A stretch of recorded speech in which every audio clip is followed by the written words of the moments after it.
Welcome back. Today we're going to continue working with ArrayList, specifically talking about how we can use wrapper classes so we can use them to store and access information about the primitive values we can store inside an ArrayList and how we can make that work.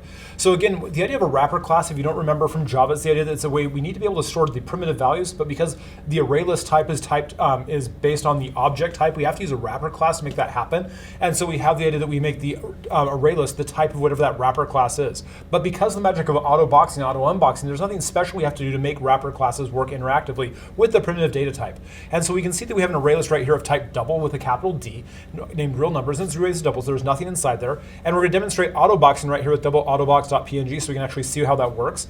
And so when I pull that up right here, we have the demonstration of auto boxing right here. So I have double numbers equal to 3.1415, aka pi, and real numbers.add passing it numbers. So that's just a lowercase d double. I'm putting that straight into the ArrayList of type double. So it automatically boxes that double value up into the capital D double package and puts it inside. And we'll be able to go ahead and display that information by pressing contents and pressing OK. And so the contents of the ArrayList of type double have 3.1415. So we're able to grab that value out and immediately takes it out, and we can just put that right inside there. And the next thing we have are using the two different ways to actually create a double type. We have the deprecated don't use constructor anymore, so you shouldn't be using the constructor to create doubles. Instead, you should use the factory method double.value of to create those values. They both work, but we should step away from using deprecated methods because they're not the best ones used. They may not actually work in code in the future, so you want to make sure you don't get yourself used to using code that's not guaranteed to work any further.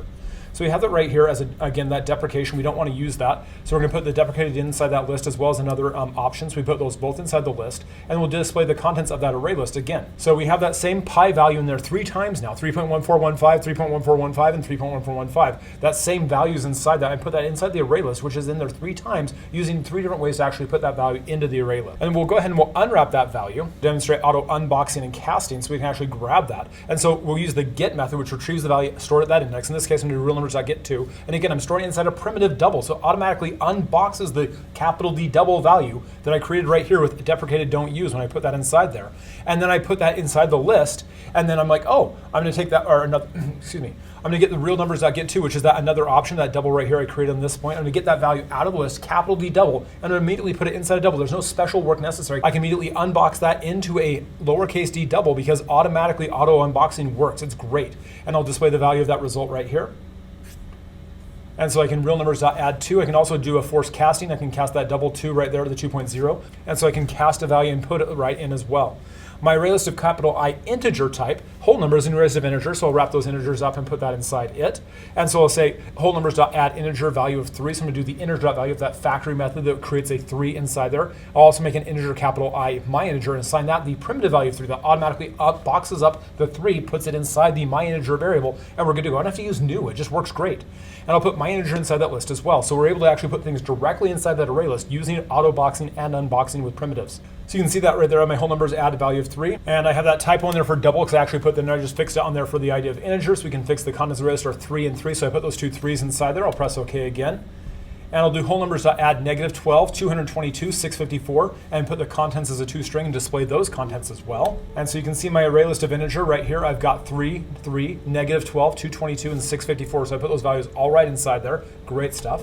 I can all cast that as well. So I'm going to go ahead and take the casting value. I'll do math.e. I'll cast that as an int and put that value inside my value of whole numbers as well, and we'll display those contents.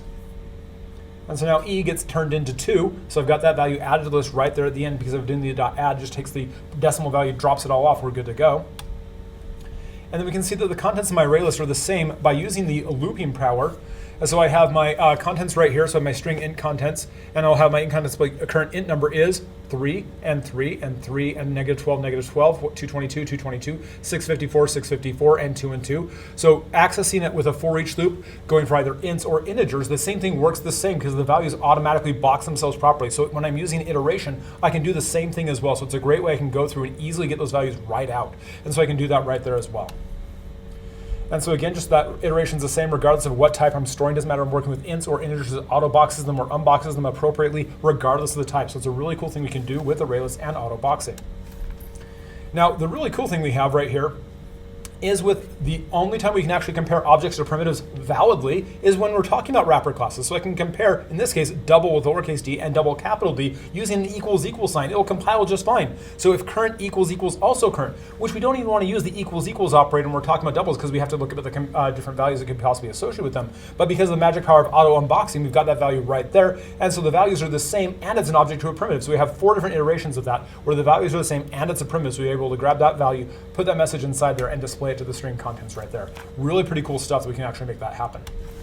And so again, wrapper classes add the same as if we're working with an integer or a primitive type. So we can actually go through and use the wrapper class or the primitive. You can interchange them anywhere inside the code. It works really well. They're functionally free again when you're working with them. So if you ever need to use a large quantity of stuff or store dynamically generated user values, you use the wrapper class to hold that and you can put them inside there automatically. You don't have to worry about converting anything with it. So it automatically goes with it.